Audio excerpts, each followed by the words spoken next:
এটা দারুণ রাস্তা, হনুমান টপের রাস্তা। ওদিক থেকে এলাম, এই রকম ভাবে চা বাগান, পুরো আস্তে আস্তে আস্তে আস্তে করে চা বাগান, এবং বাড়িগুলো এইগুলো কার্শিয়াংয়েরই, এই দিকগুলো কার্শিয়াং শহরেরই। আমরা ডাউহিল রোডে এসেছি, আর সুন্দর ওদিকটা। নেক্সট ওটা মিরিক, তারপরটা নেপালের রেঞ্জ দেখা যাচ্ছে নিচ দিয়ে এত সুন্দরভাবে।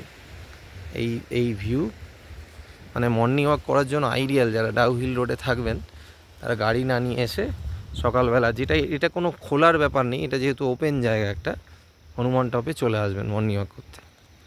ক্লাসিক জায়গা, মানে ভালো লাগবে। রোদ নেই সকাল সকাল। আর ওই দিকে দেখা যাচ্ছে মেচি নদী, যেটা ভারত নেপালকে মধ্যে আছে, সীমানা নির্দেশ করছে।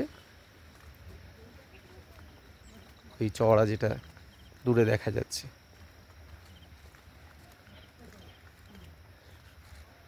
সুন্দর মানে। এবং গাড়ি একদম হনুমান টপ অবধি চলে যায়। হনুমান টপটা একটা ভিউ পয়েন্ট। কাল খুব বৃষ্টি হওয়ায় কিছু কিছু জায়গায় একটু একটু ওই পাশ থেকে চা বাগানে একটু মাটি টাটি খসে পড়েছে।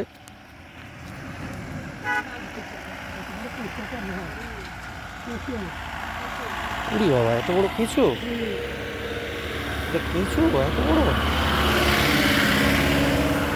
বাবা! প্রায় 16 ইঞ্চি লম্বা, 15 ইঞ্চি লম্বা কেঁচো। ওই যাক, ওই গাড়িগুলো আসছে তো, আপনি আসুন, আপনি আপনি এই দিক দিয়ে আসুন না।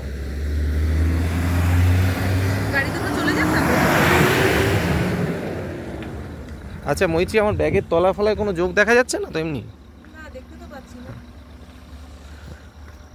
তলার দিকে একদম আছে কিনা এভাবে দেখতে পাবো না। খুব ভালো ভিউ। এই যে একটু একটু ওই পাশ থেকে পড়েছে, কাল প্রচুর বৃষ্টি হয়েছে রাতে।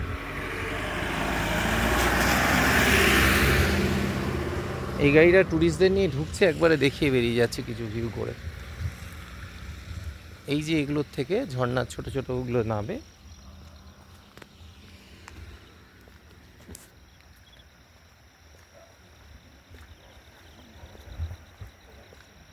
ডাউহিল রোড একটু খাড়াই আছে।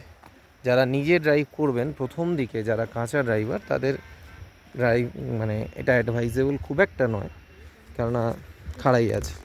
এই যে একটু একটু পাথর একটা রাতে পড়েছে। রাস্তাগুলো চড়াই আছে, মানে কার্শিয়াং স্টেশন আছে, টয় ট্রেন স্টেশন, তার পাশ দিয়ে কার্শিয়াংটা ঢুকে যায়। এবং সেখান দিয়ে ঢুকে এসে যে রাস্তা, রোহিণী হয়ে শিলিগুড়ির থেকে আসার সময় একটা জায়গায় যখন আমরা টয় ট্রেন স্টেশন পেলাম, কার্শিয়াং থেকে এদিকে আসা হয়, জ্যাম হয়।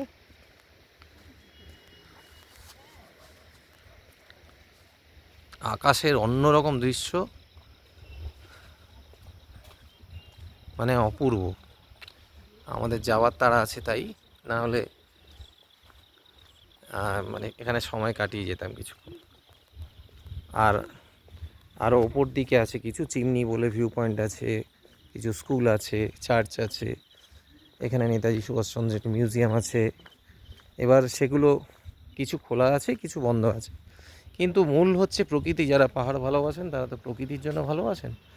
প্রকৃতি মানে কার্শিয়াং টাউনে বুঝলে বোঝা যাবে না, কিন্তু একটু এইরকম জায়গাগুলোতে এলে দেখুন কি সুন্দর দৃশ্য, মন ভরে যাবে। চা পাতা আর সবুজ, হালকা ডিপ নীল, কত রকম কম্বিনেশান, মন ভরে যাবে দেখুন। আর এই আমাদের বজরংবলীর হনুমান টপ, এই জন্য বজরংবলীর মূর্তি খুব সুন্দর।